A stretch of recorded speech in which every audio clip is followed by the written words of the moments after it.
Sloan, it comes back out now. Mitch Hinge, handball off, no, wheels around, left foot, Mitch Hinge! That was the one the Brisbane Lions were after, and Southport were desperately defending. Kicks inside forward 50 into the Tom Bell direction. One-on-one contest, ball goes around, out the back, Archie Smith picked up the crumbs and kicks the first goal of the game.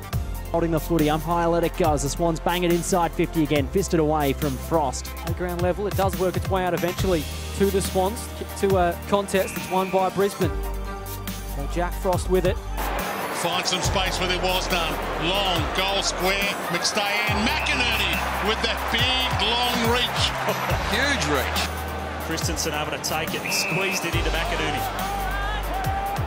The players at centre half forward, but he wants to just go a little bit deeper. Looking for McStay to rise again. It goes right over the back. It's going to roll end on end and go through for a remarkable goal.